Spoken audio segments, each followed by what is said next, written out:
Question 1. Do you think the U.S. action was about national security or election politics and performance? Pick one. It's a forced choice, one or the other. So read them again. National security or election politics and performance? If I have to choose between those two, it would be national security, Why? because the other one is less tenable. Okay. First one. Actually, I think it's about something else, but I'm not being asked that. Well, then, what do you think it's about? I think it's about the leadership's ideas that you have to be a bully in order to get what you want. Okay.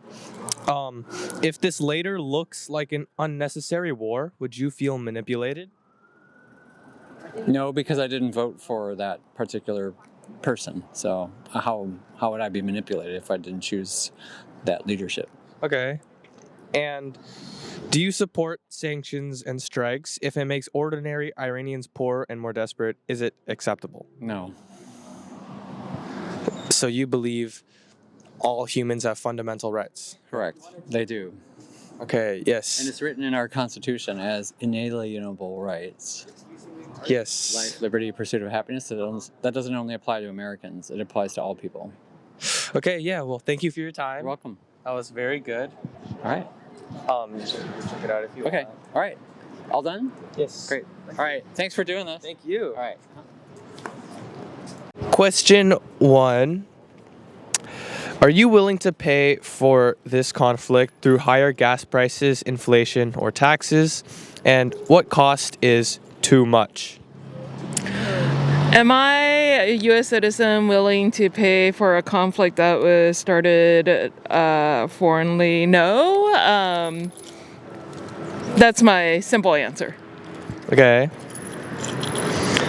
And should war authorization be decided by Congress? And if yes, did the president overstep here?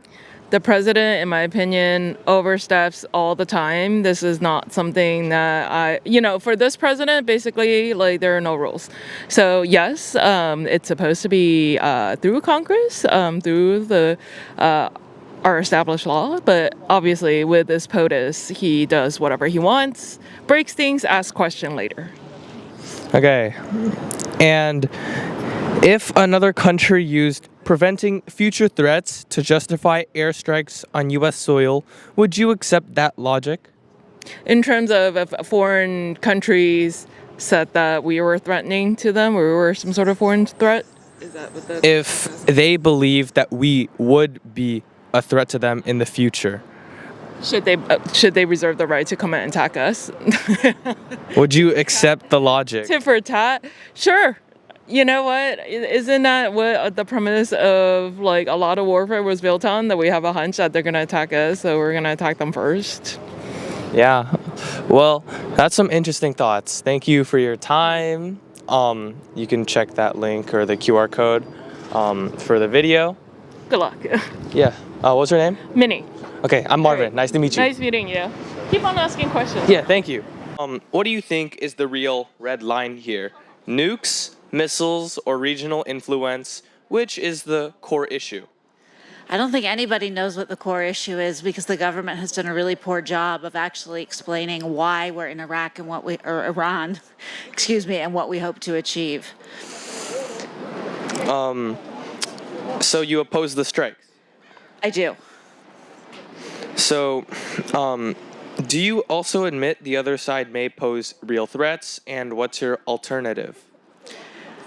I mean, I think Iran may pose a threat to the United States, but we did have a nuclear treaty that actually curtailed their ability to manufacture nuclear supplies for weapons, and Trump in his first administration actually exited that treaty. So it's sort of a self-made problem. I think there are a lot of potential countries in the world that could pose a risk to the United States, but when they're not actually threatening us, I don't think we should be sending in soldiers or bombing them just because there might be a risk down the road. And last question. Is the media holding the government accountable, or helping sell a war narrative? I mean, that's a tough one. I think the media, at least that I've been reading, and I think nowadays it's very segmented. So what I read is probably not the same as you or not the same as you. Seems to be holding them accountable, like talking about, the collateral damage and the cost and the lives lost. But I think it's a tough balance. Okay, well, that's it. This will be posted to YouTube if you're fine with that, and you can see it right there on my YouTube channel. Okay, awesome. Well, yes, well, have a good day. Question 1. Are you willing to pay for this conflict through higher gas prices, inflation, or taxes? And what cost is too much? I'm not willing to pay any cost extra to finance this war. So you're not a supporter of this war? No. Okay. So then we can move to, is the U.S. Middle East policy creating more enemies? If yes, is that incompetence or intentional? It's creating more enemies, and it's incompetence and intentional. Okay. And then,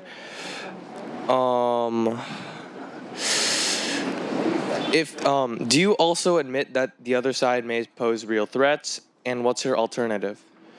I do feel that the other side will pose more threats, and the alternative is just to withdraw and end the war immediately and apologize to all of Europe and the Middle East. Well, thank you for your time. I will post a series of these interviews to my YouTube channel right there. Okay.